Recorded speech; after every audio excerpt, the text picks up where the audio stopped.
de la con...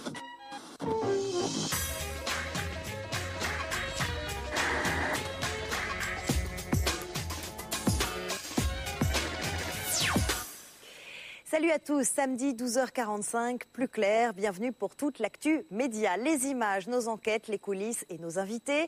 Au sommaire de ce numéro de Plus clair, le Média Mix. Pour commencer, c'est l'essentiel de la semaine média, en images et en 5 minutes. Zoom sur le nouveau chouchou des Français, Joe Wilfried Tsonga, projeté dans la lumière depuis qu'il est revenu en France mardi. Nous l'avons suivi dans son marathon médiatique. Dans les coulisses d'une Starac malmenée, Alexia Laroche-Joubert revient au château. Nous avons passé une journée entière avec la Dirlo. Laurence Ferrari est sur le plateau de Plus clair. Elle viendra nous parler d'une interview choc. Pour Dimanche Plus, elle a rencontré Tony Blair. Christophe Ondelat est également notre invité. Son fait entrer l'accusé spécial Outreau mercredi soir sur France 2 était très attendu. Plus de 4 millions de téléspectateurs ont suivi cet événement et il nous dira quels sont ses projets pour 2008. Vous retrouverez bien sûr vos autres rendez-vous, le zapping, l'ITV Télé. Cette semaine, Daniela Lombroso et Alexandre Devoise ont joué le jeu, la Webzone et l'Observatoire des séries quand les héros s'allongent sur le divan. Voilà, on commence tout de suite avec l'actu de la semaine, résumé et mixé par Plus clair, c'est le Média Mix, préparé par Christelle Rebière et Théodore Bourdeau. C'est parti. Jérôme Kerviel, le trader de la Société Générale, dans les locaux de la Brigade Financière. C'est la série photo de la semaine, parue en exclusivité dans Paris Match. Et c'est un amateur qui a grillé tous les paparazzis en filmant la scène de l'immeuble d'en face. Puis il l'a envoyé à une agence photo ouverte aux amateurs. Sur des documents comme ça, qui sont très importants, c'est quand même des documents qui sont cherchés dans le monde entier, on essaye de rencontrer la personne, de vérifier l'information. En l'occurrence, ça s'est très vite et très bien vérifié. Et puis en quelques heures, c'était en ligne. Paris Match achète l'exclu en France, le Times pour l'Angleterre, tandis que la vidéo tourne sur CNN, Al Jazeera ou la BBC. Pourtant, vu la qualité des images, il n'y a pas de quoi se relever la nuit. Il y a beaucoup de choses qui font le prix des documents. Il y a l'exclusivité, ça c'est très important. Et après, évidemment, il y a la qualité. En l'occurrence, là, la qualité ne rentre pas en jeu dans les négociations, puisqu'il n'y a pas d'autres documents. Donc l'important, c'est l'exclusivité. Résultat, un beaucoup de pub pour l'agence et beaucoup d'euros pour l'amateur. Le contributeur est celui qui a touché le pactole, c'est un beau gain en effet, puisqu'il va quand même s'approcher petit à petit des 50 000 euros a priori. Donc sur la semaine, ça fait une belle semaine. Pour l'agence aussi, elle touche 25% de commission pour la France et 50% pour l'étranger. Cette fois, Coé n'a pas trouvé la bonne méthode. D'un moment à l'autre, je vais mourir. Bah oui, la quotidienne disparaîtra de la grille de TF1 le 15 février. Avec 18,7% de téléspectateurs en moyenne, TF1, qui avait signé pour 50 émissions, n'en diffusera finalement que 30. Peut-être que nous ne reviendrons pas. La Une affirme pudiquement que l'émission n'était pas dans les standards de la chaîne. Il faut se faire une raison. La sacro-sainte ménagère préférée à la même heure, le râtelier de Lisa à la combi de Coé. Plus belle, la live sur France 2. Depuis lundi, 11,8% des téléspectateurs en moyenne ont suivi tous les jours à 18h15 les aventures de 5 sœurs, le nouveau feuilleton de France 2. Un démarrage moyen. Oui, mais dites-moi, vous n'avez quand même pas choisi la facilité? Le cabot germanique Rex aboyait plus fort à la même heure la semaine dernière encore. Mais un vrai carton. On va prendre 2 cartons de plus. Par rapport au démarrage de Plus belle la vie en août 2004. Les aventures du quartier du Mistral n'avaient attiré que 6% des téléspectateurs et il avait fallu 6 mois au feuilleton pour décoller. Moi, je trouve ça plutôt pas mal. 6 mois, c'est aussi le temps que se donne France 2 pour installer ses 5 sœurs sur notre canapé. Le premier scoop de Mediapart, le site internet de l'ancien directeur de la rédaction du Monde, Edoui Plenel, a sorti une info Big Bang. Selon eux, l'Élysée souhaiterait confier les éditions locales de France 3 à la presse régionale. Double démenti du côté de l'Élysée et de France 3 par l'intermédiaire de sa directrice générale Geneviève Giard dans un sujet du 19-20. On nous garantit le périmètre du service public, on nous garantit bien évidemment que France 3 restera une chaîne une et indivisible. Malgré tout, Mediapart persiste et signe. Il s'agirait d'autonomiser encore plus l'information en région et effectivement d'une certaine manière démanteler France 3 comme chaîne nationale. Puis il n'y a pas un seul gouvernement qui ne s'est pas penché sur la question, qui n'a pas discuté avec le syndicat de la presse quotidienne régionale. Un faux ou un tox? En tout cas, le personnel du groupe France Télévisions s'inquiète pour son avenir. Un appel à la grève a été lancé pour le 13 février. En attendant la nouvelle star, le 21 février, voici les nouvelles stars. L'émission d'M6 reviendra en 6e saison avec un jury tout neuf, ou presque. André Manoukian dit Dédé les doigts de fée. Sinclair dit la bête de scène. Lio dit l'icône pop. Philippe Manœuvre dit l'enfant du rock. Un jury qu'M6 a présenté à la presse cette semaine. Journalistes en file d'attente, communication très verrouillée. Côté diva, la succession est assurée. Lio s'est éclipsé avant les interviews, mais nous avons pu rencontrer les autres jurés. Quand ils m'ont appelé, je me suis dit, mais ils sont malades mentaux ou quoi, ils veulent foutre leur émission en l'air ou quoi? Le rôle là-dedans, c'est d'être assez direct et franc, parce que c'est vrai que chanter, c'est plus mon métier que Philippe Manœuvre, par exemple. Côté candidat, sur les 27 000 qui se sont présentés au casting, la relève de Julien Doré semble assurée. Les gens chantent du rock, ils chantent Oasis, les Who, les Rolling Stones, ils me chantent Bob Dylan, ils me chantent Queen, ils me chantent Led Zeppelin. Je peux pas dire que ça me tord le bras d'écouter quelqu'un qui essaye de faire Stairway to Heaven. Il y a encore des mecs qui te foutent les poils. Là, on a un Elvis Costello postmoderne, on a un Pierce Brosnan qui nous chante du Jeff Buckley. Ils sont pas encore aigris, ils sont encore tout neufs. Et ils arrivent et nous, putain, on les mange, quoi. On est des ogres, en fait. Et les candidats se feront dévorer à partir du 21 février. Depuis qu'il a battu Nadal en Australie, Jo-Wilfried Tsonga est entré dans une autre dimension. On le compare à Noah, à Mohamed Ali, on le poursuit. Bête de cour à Melbourne, idole médiatique à Paris. Comment a-t-il vécu le tourbillon du retour? Laetitia Crepa l'a suivi depuis sa descente d'avion mardi. Tsonga, superstar. Il retrouve son pays avec un statut de quasi-héros national. On a cohue des journalistes et des photographes ce matin. Ils étaient une cinquantaine mardi à attendre le nouveau prodige du tennis français. Un retour digne des plus grandes stars du sport. Merci Joe.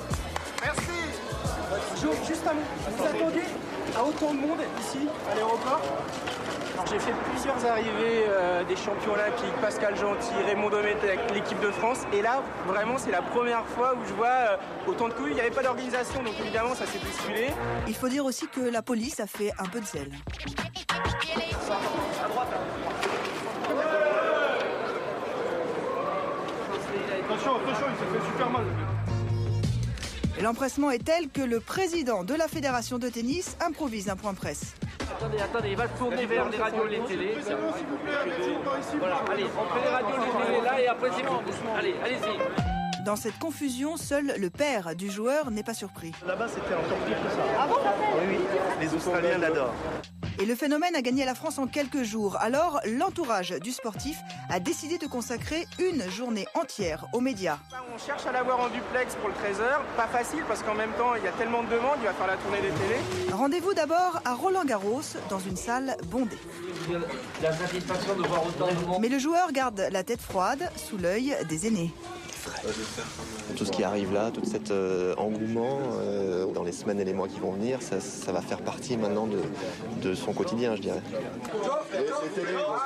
En plus, c'est quelqu'un qui a une gueule, comme on dit, qui a un nom qui sonne bien, qui est spectaculaire, qui a du charisme. Donc forcément, il va y avoir de l'attente. Et c'est vrai que les médias se sont empressés de le comparer à des icônes comme Yannick Noah ou Mohamed Ali.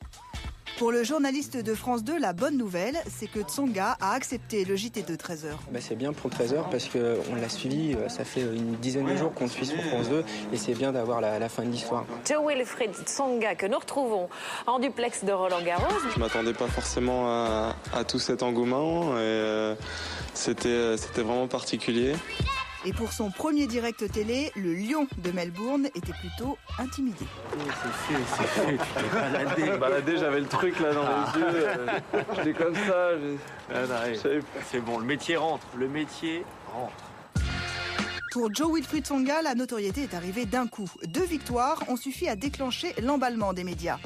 On l'a fait mardi dernier, on l'a fait jeudi dernier, on l'a fait dimanche dernier à 20h. C'est rare les sportifs qui passent 3 fois à 20h. La même semaine. Les effets de la célébrité éclairent, Tsonga va y goûter toute l'après-midi. Les interviews enregistrées pour les radios et les télés s'enchaînent, ponctuées de photos souvenirs. C'est tout nouveau, mais je l'ai peut-être mérité finalement par mes résultats. Mais ce marathon média n'a pas été facile à organiser. Il a fallu faire des choix. Son agent, un peu fatigué par l'excitation des derniers jours, s'explique. J'ai pas envie non plus de partir sur 3 jours de rodéo médiatique qui peuvent ensuite quelque part lui rentrer dans la tête et puisse le desservir. Je pense qu'on n'est pas parti dans des football. Et je demande vraiment à la presse de laisser tranquille là-dessus parce qu'il n'est pas habitué à ça. Et je veux pas qu'on le brûle. Le phénomène est là, il vient de rentrer dans les studios de Joe Wilfried Tsonga. 18h30, passage à RMC dans l'émission de l'ancien rugbyman Vincent Moscato. Il y a eu un changement de vie, t'es parti il y a 15 jours, t'étais connu un peu dans ta cage d'escalier, maintenant tu reviens, tu es le héros national. Des fois tu vois des gamins qui sont dans le sport et là c'est des enfants gâtés, quoi. Lui tu le vois, il est décontracté, il roule pas à la paillette et ça fait plaisir. À peine le temps d'une petite coupe d'eau et Joe Wilfried Tsonga part pour la dernière émission de la journée. Là, il me reste le grand journal de Canal+. Tsonga sourit parce que c'est la seule émission qu'il a choisie personnellement. Dans les coulisses, les autres invités s'inclinent devant la gloire du jour. C'est ça le feuilleton d'aujourd'hui. Comment ça se passe Ça va commencer quand ils auront fini. Je finis par une émission sympa, donc je suis content. Et pour la première fois de la journée, Joe Wilfried Tsonga aura du mal à contenir son trac. Le sportif, c'est maintenant qu'il doit faire face à un nouveau défi, la célébrité.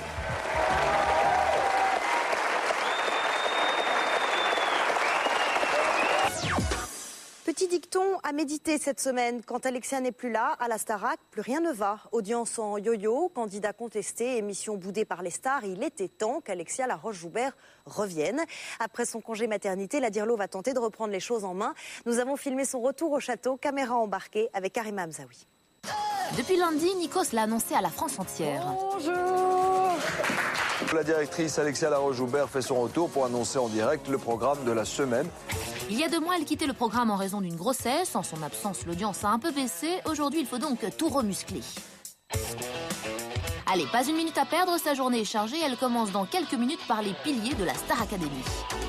On va à la Plaine Saint-Denis. On va voir les équipes pour la préparation du Prime vendredi.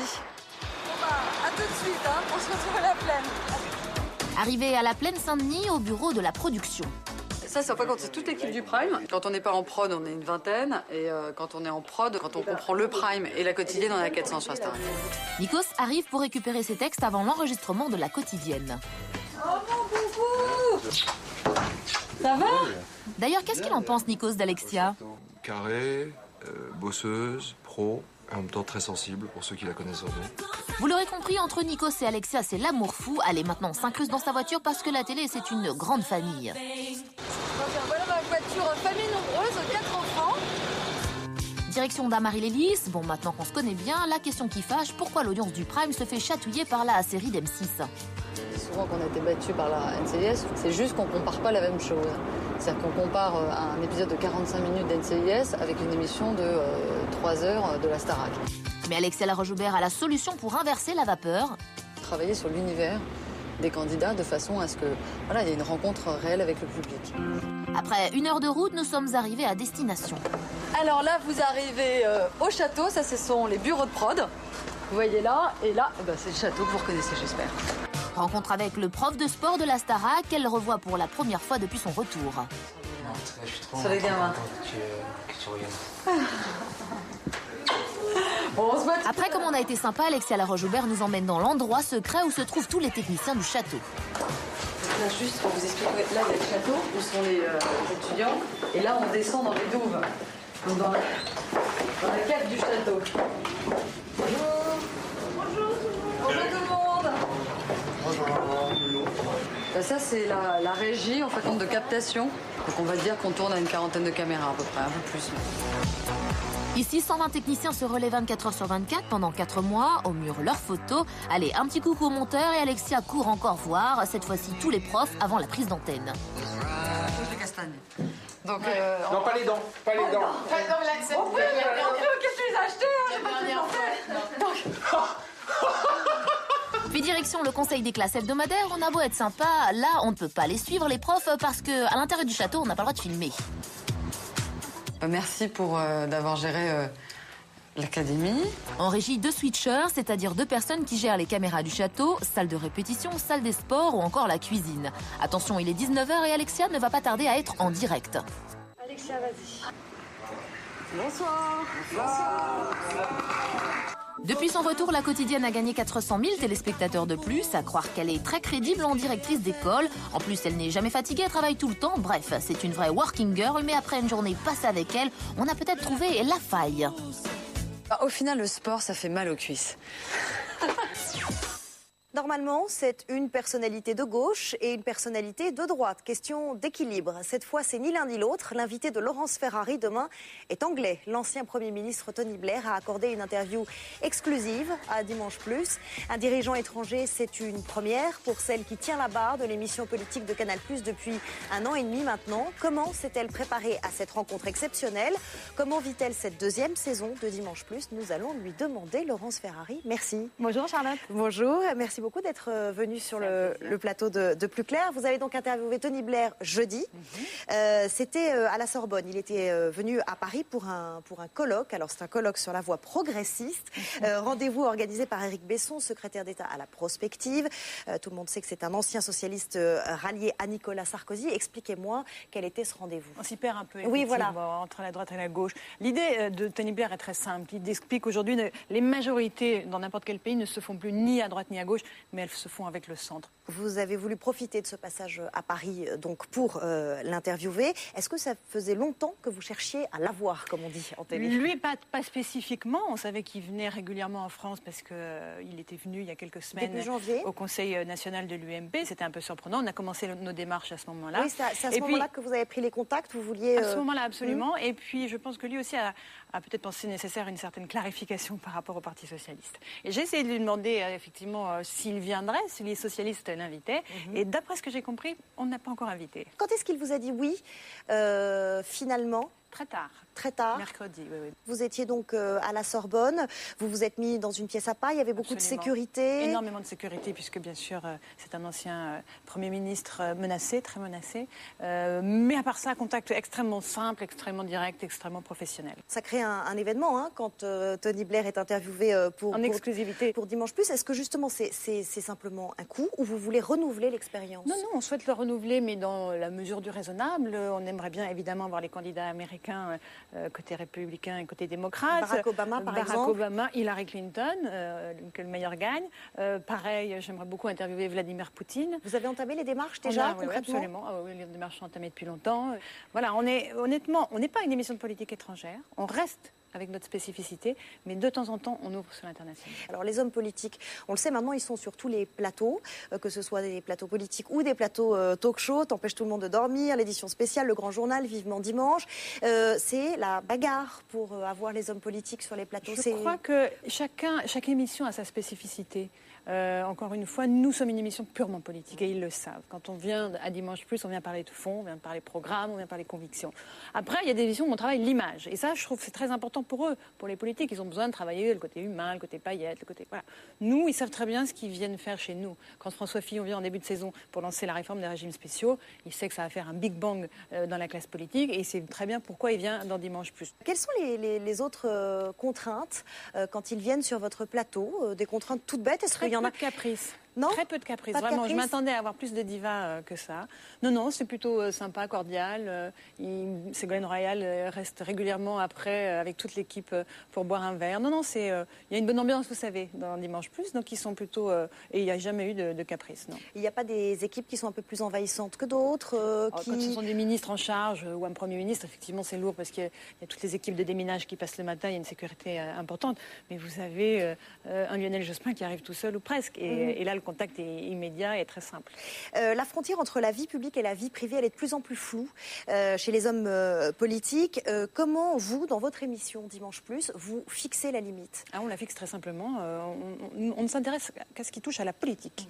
Donc quand c'est que de la vie privée, on ne s'y intéresse pas. Quand ça a une répercussion sur la vie politique, on en parle. Et vous, en tant que journaliste politique, quand vous voyez par exemple que Christine Ockrent, qui est journaliste elle-même et qui est la compagne de Bernard Kouchner, le ministre des Affaires étrangères, et qu'ils sont reçus pour l'anniversaire du président de la République, est-ce que ça vous choque? Est-ce que vous pensez qu'il y a un mélange des genres? Comment peut-on remettre en cause le professionnalisme de Christine Ockrent, franchement?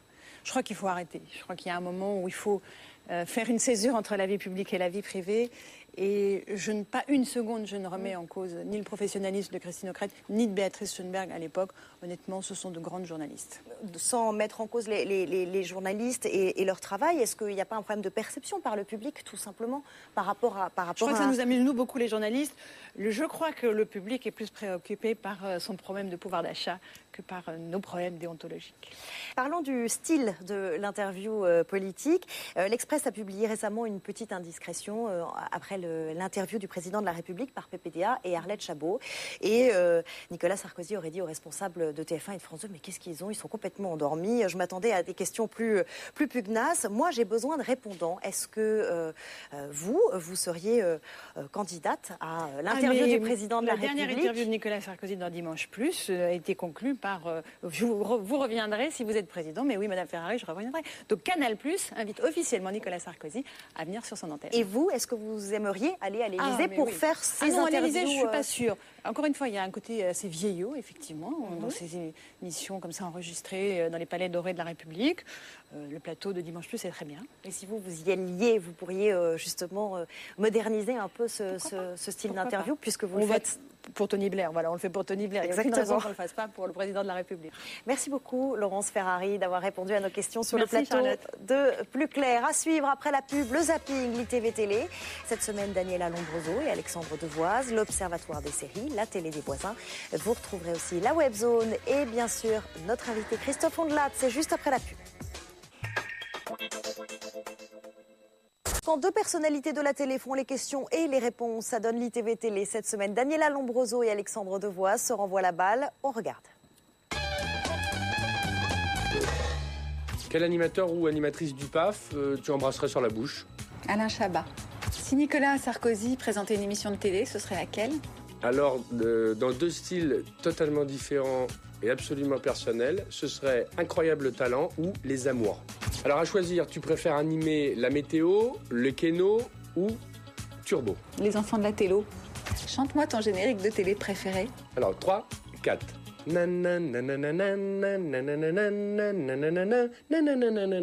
Ce soir, dans l'Académie des Neufs, Micheline Dax, Micheline Prel, Taxi.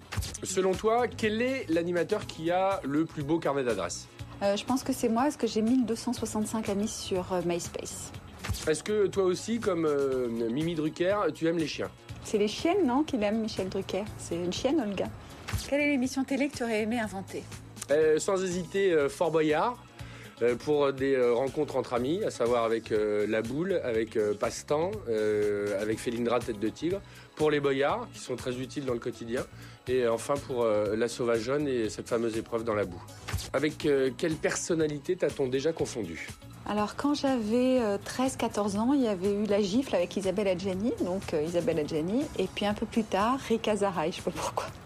Quelles sont les initiales de ton pire ennemi dans le PAF? GC. Qui tient la télécommande à la maison? L'un de mes deux garçons. Quelle est l'émission qui te déprime? Confession intime. C'est horrible quand ils se disputent dans les couples, ou mère-fille, c'est encore pire. Tu arrêtes la télé demain, tu fais quoi?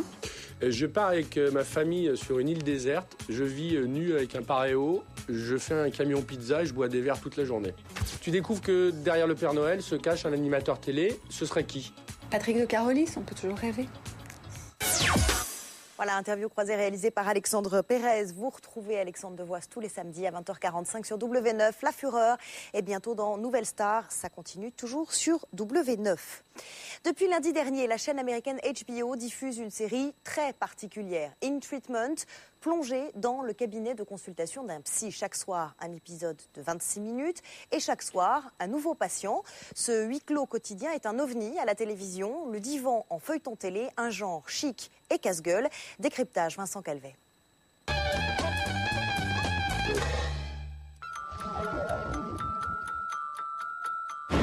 Depuis lundi dernier aux States, une série vous propose de consulter tous les soirs un psy.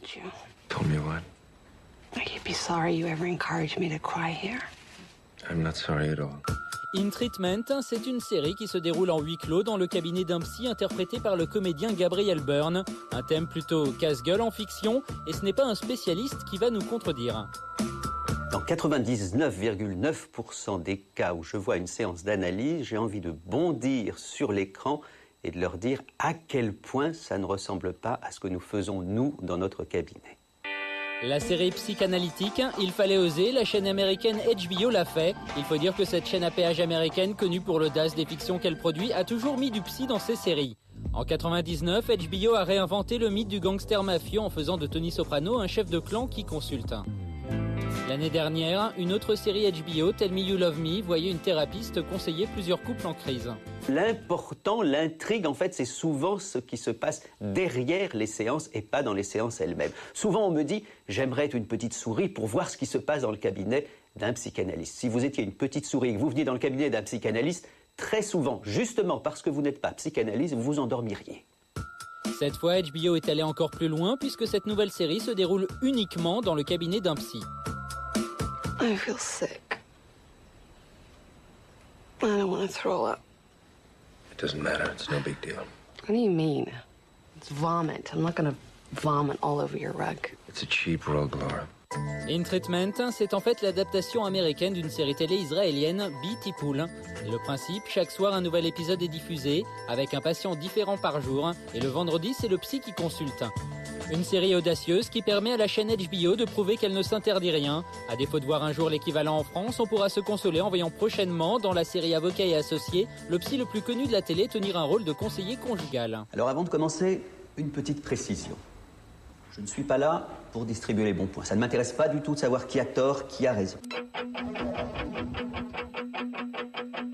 Cellule Identité, c'est la nouvelle série policière que vous propose M6 à partir de mercredi prochain, soit les enquêtes d'une section de la police chargée de mettre un nom sur les cadavres non identifiés. Qu'est-ce que je mets comme petit nom? C'est la Saint-Frédéric aujourd'hui. Les gens de cette cellule, ils ont un double problème. C'est-à-dire qu'ils doivent identifier la victime et ensuite de ça, résoudre le crime qui est à l'origine de son décès. Donc ça fait 2 enquêtes dans l'une, en fait. L'équipe d'experts de Cellule Identité, les voici. Il y a la chef, le dur, l'intello, le jeune romantique et la scientifique. On se racontera nos vies après. Qu'est-ce qu'on a sur Frédéric pour l'instant? On a donc voulu jouer avec 2 des 5 comédiens de la série pour vérifier s'ils étaient bien devenus des pros de l'identification. Ils doivent reconnaître des personnages de série dans lesquels ils ont déjà joué. Attention, il y a bien sûr des pièges. Non mais tu vois, il y a un truc qui remonte là. Il y a un peu... tu vois, le front un peu dégarni là. Enfin, Ah d'accord, c'est Rogène, hein. c'est effectivement... D'accord. Rogène, Il a l'œil bleu comme ça. Navarro. Ah oui, Navarro. Oui. Ah oui, bien sûr, bien sûr. Steve Urkel. Ça s'appelait Family Matters en anglais. C'est une série Mais je suis une américaine et j'ai fait 2 épisodes de ça qui sont venus les tourner là. J'ai joué un photographe de mode En américain. Ouais. C'est toi? Non, j'ai pas les yeux bleus. Ah oui, Ils sont verts.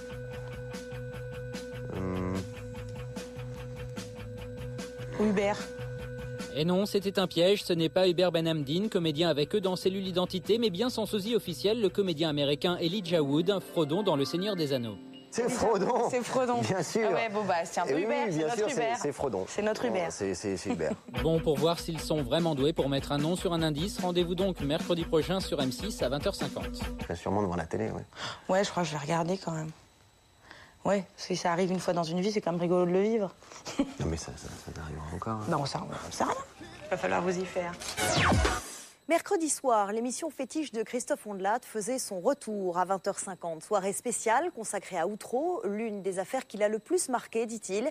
Avec Fait entrer l'accusé, il est l'homme des faits divers sur France 2 et ça marche fort. Mais est-ce que ça lui suffit? La variété lui change les idées, la comédie le démange. Il rêve d'être un Drucker ou un Chancel. Alors quelle direction va-t-il prendre? On va lui demander.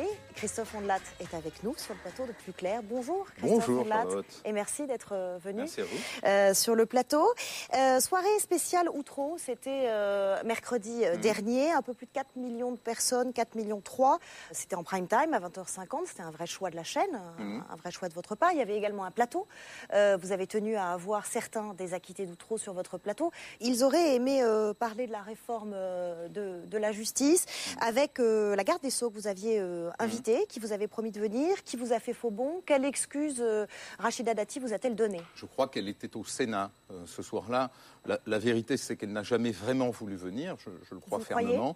Je pense qu'elle ne voulait pas, elle ne pouvait pas affronter cela. Il n'y a en ce moment, hormis les textes de loi qui sont des textes de loi de répression pénale, il n'y a en ce moment aucun projet de loi qui prévoit une modification de la procédure pénale, qui modifie le rôle des avocats. Il y a des choses en perspective, mais qui découlent de la loi précédente. Pourquoi être entré en contact avec elle, lui avoir lancé cette invitation et l'avoir annoncé d'ailleurs? Je peux vous dire, c'est qu'ils l'attendaient tous et toutes. Tous les acquittés attendaient Rachida Dati. Ils avaient envie de lui parler. Ils pensent qu'ils ont encore des choses à dire au système judiciaire français et à travers elle, ils voulaient le lui dire. Donc il était logique qu'elle soit là. Sa place était d'être là. Elle nous avait dit qu'elle viendrait. Elle n'est pas venue. Je redis une seule chose, sa place était là. Vous dites c'est un lapin, donc. Je dis c'est un lapin. Le format de Faites entrer l'accusé marche fort, tel qu'il est. Vous parlez même d'une saison miraculeuse. 2,7 millions de téléspectateurs en moyenne.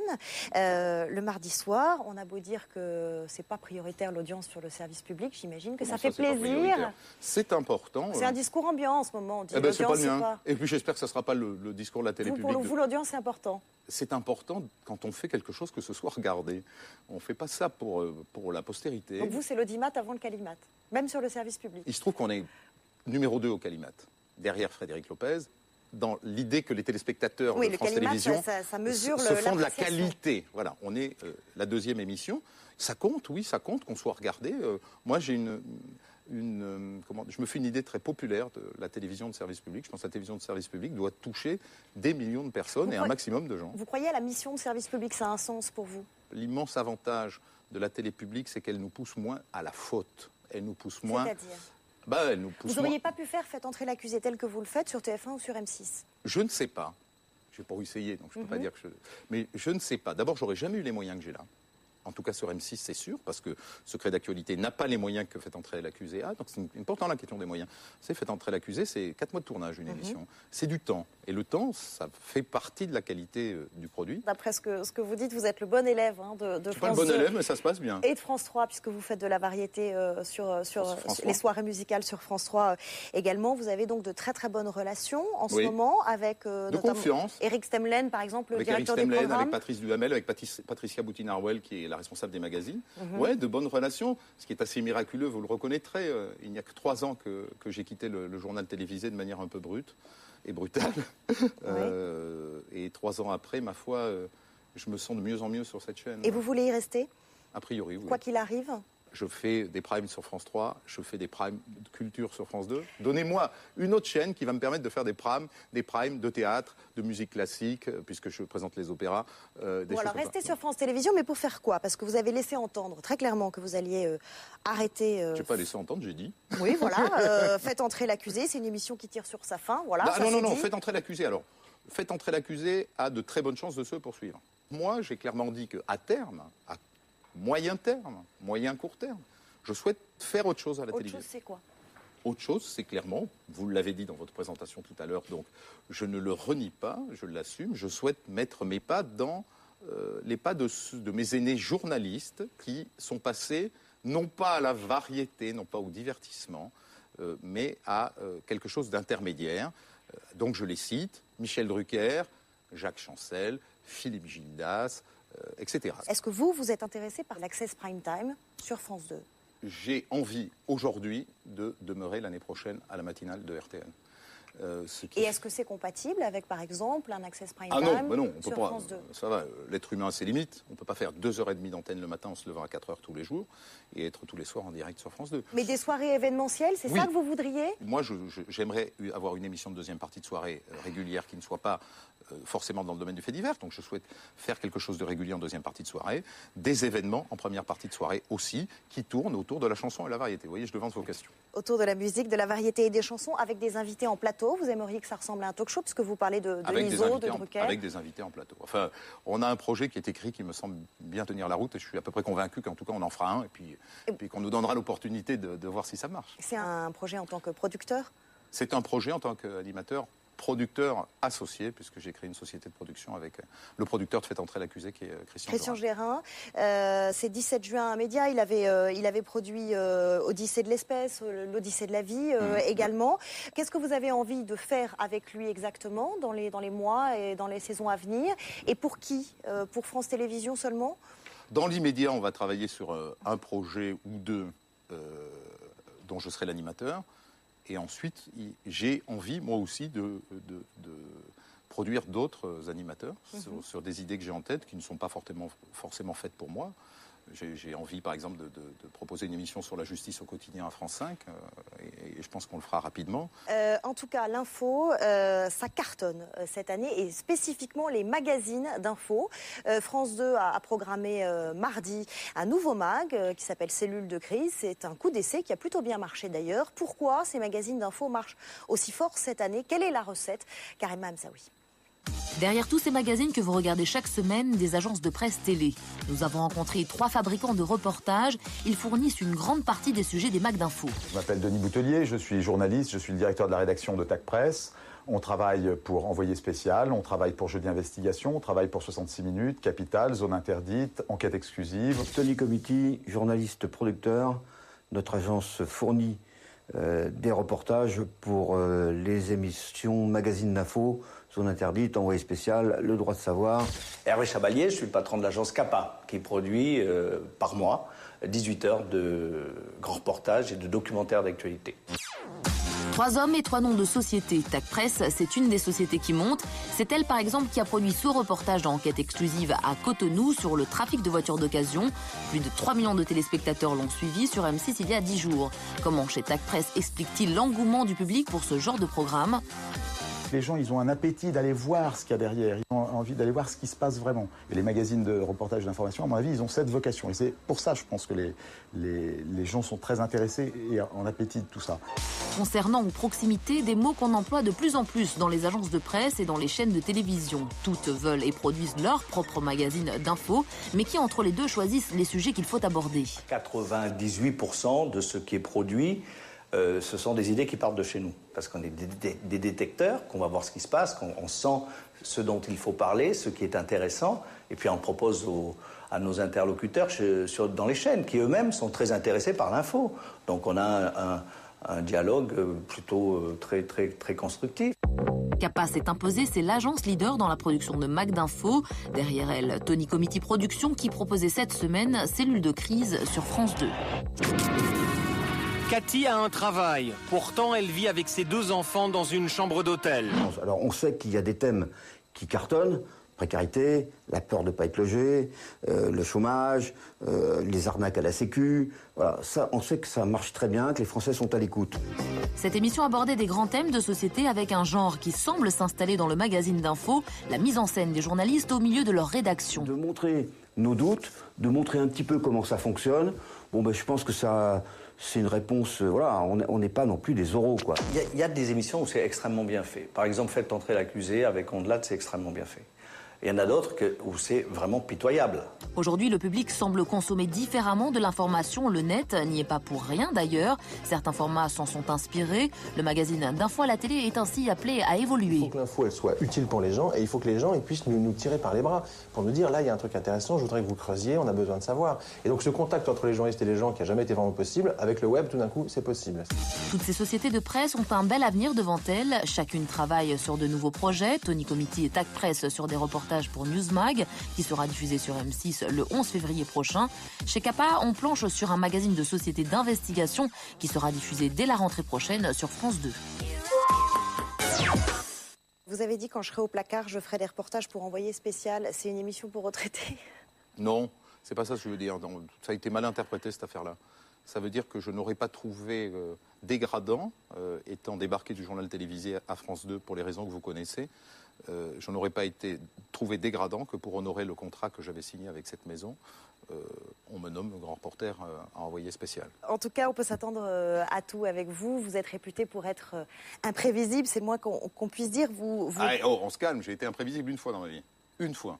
Et pour des raisons dont il ne faut pas oublier qu'elles étaient quand même pas si mauvaises que ça. Sans revenir à ce... Et à part ça, je suis un garçon d'une immense stabilité. J'ai passé 20 ans à Radio France. Ça fait 8 ans que je suis à RTL. Même patron, même chaîne. Bon, jamais viré. Je leur fais des audiences de plus de 10% à chaque sondage. Donc je ne suis pas un type imprévisible, je ne crois pas. Merci beaucoup, Christophe Merci, Ondelat, Charlotte. d'avoir répondu à nos questions, d'être venu sur le plateau de Plus Clair. On va passer à tout à fait autre chose. C'est notre télé des voisins, direction Las Vegas cette semaine. C'est là que se tient chaque année le NATPI, le Salon international de la télévision. Pratiquement toutes les émissions que vous regarderez demain ont été achetées ou vendues là-bas. À quoi ressemble le plus gros marché mondial des programmes audiovisuels? Quelles sont les grandes tendances cette année alors qu'une partie de cette industrie est en grève? Reportage de Fenwick Gallagher avec Julien Dugast.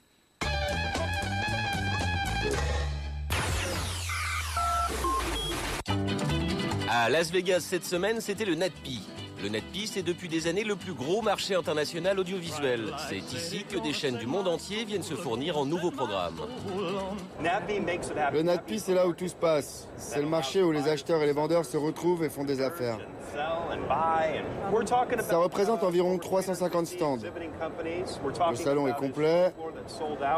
Toutes les suites de l'hôtel sont complètes depuis des mois et il y a entre 8 et 10 000 professionnels présents. Un clown russe qui vend son show. Des cuistots qui ne reculent devant rien pour attirer le chaland. Un ventriloque en plein deal. Pas de doute, nous sommes bien au cœur du commerce audiovisuel américain. Nous sommes là pour vendre nos shows en diffusion et nos prochains programmes, ceux qui ne sont encore que des projets et qui seront à l'antenne à la rentrée. C'est là qu'on peut les vendre, c'est au NATPI et nulle part ailleurs. Un endroit comme le NATPI, c'est essentiel pour les producteurs parce que ça nous permet d'être distribués dans le monde entier. On est là depuis seulement 4 heures et on a déjà gagné des centaines de millions de foyers grâce aux accords passés. Des acheteurs venus du monde entier, des télévisions locales qui se fournissent en programme, du coup, on se prend à rêver aux valises de dollars qui circulent dans ces allées. Et pourtant, pas l'ombre d'un billet vert. On vend les programmes mais on n'encaisse pas l'argent ici. Personne ne nous signe de chèque. Ça ne se passe pas comme ça ici. Le carton de demain, voilà ce que tout le monde cherche et les Français ne dérogent pas à la règle. On est tous d'accord que c'est un marché international qui est de plus en plus petit, que les mêmes formats se baladent partout, on est évidemment d'accord là-dessus. Et qu'il y a certains formats qui vont, et on cherche tous le format qui va marcher internationalement. Et pour trouver la perle rare, il faut garder la tête froide. Pas toujours facile lorsque l'on tombe sur des vendeurs plus que rodés. Il y a une dizaine de programmes qui se déroulent dans des tribunaux à l'antenne, mais on a la seule émission où les jurés sont des stars. You get the only court show on television where celebrity jurors decide the outcome of your case. C'est ça qui rend notre émission unique. World Health News Today, c'est un nouveau show sur la santé. Pour le décrire, je dirais que c'est un peu un JT de CNN, mais sur la santé.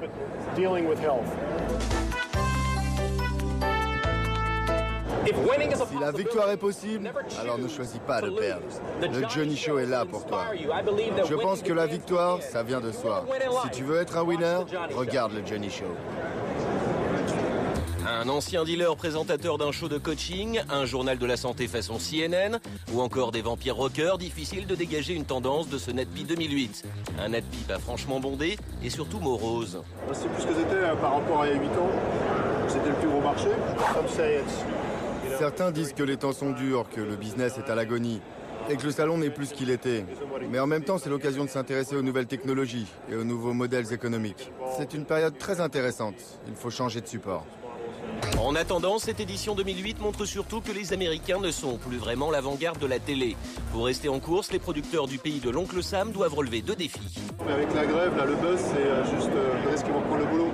Au boulot, les scénaristes d'Hollywood donc. Deuxième défi, travailler à fond pour les nouveaux supports de diffusion. L'autre consolation, The One and Only. Un probable concours de sosie déjà diffusé en Angleterre et peut-être bientôt en France. Alors entraînez-vous. Jolene, Jolene. Jolene, Jolene, I'm begging of you, please don't take my man. Lundi, le quotidien américain Washington Post a lancé un nouveau magazine en ligne baptisé The Root, Racine en français, un site fait par des Afro-Américains à destination des Afro-Américains. Plus de 40 millions de personnes aux États-Unis, autant de lecteurs et d'électeurs potentiels. Ce n'est sûrement pas un hasard. En pleine frénésie, Obama. Théodore Bourdeau avec Karima Hamzaoui. Quoi de neuf dans la webzone? Le Washington Post vient de lancer un nouveau site d'info, The Root, qui s'adresse à la communauté noire américaine, des analyses de la campagne de Barack Obama, des lettres de soutien aux candidats démocrates. Bref, le site surfe sur la Obama Mania, mais s'intéresse aussi à la culture noire en général. Bienvenue sur TheRoot.com, une nouvelle étape dans la longue histoire des médias noirs américains. Je vous invite à nous rejoindre dans cette nouvelle expérience. The Roots, la racine en anglais, propose aussi une série de reportages. Des stars black comme Tina Turner et Morgan Freeman remontent leur arbre généalogique pour savoir comment leurs ancêtres vivaient à l'époque de l'esclavage. L'acteur Morgan Freeman est passionné par l'histoire de sa famille. Il a retracé l'histoire de ses ancêtres jusqu'à son arrière-arrière-grand-mère qui était noire et son arrière-arrière-grand-père qui était blanc. De nombreux sites d'infos s'adressent déjà à la communauté noire américaine, mais c'est la première fois qu'un quotidien majeur comme le Washington Post courtise les internautes noirs américains.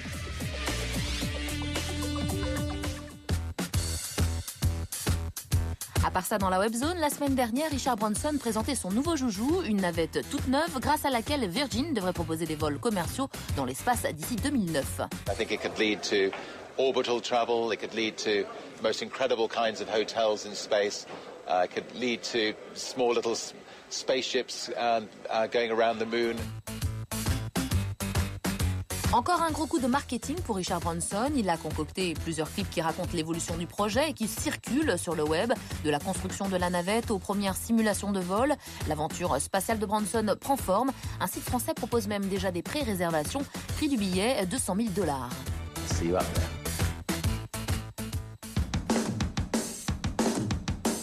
Enfin, dans la webzone, ces images fleurissent un peu partout sur le net. Remplacer une partie de son corps par une pochette de 33 tours. Ça s'appelle le sleeve face et c'est la nouvelle tendance un peu débile qui se répand sur la toile.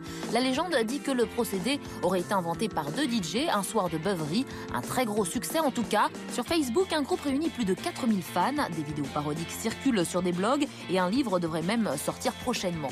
En attendant, les internautes ont déjà trouvé un nouveau jeu, le Bill Face, où des billets de banque remplacent les pochettes de disques sur des visages de gens connus.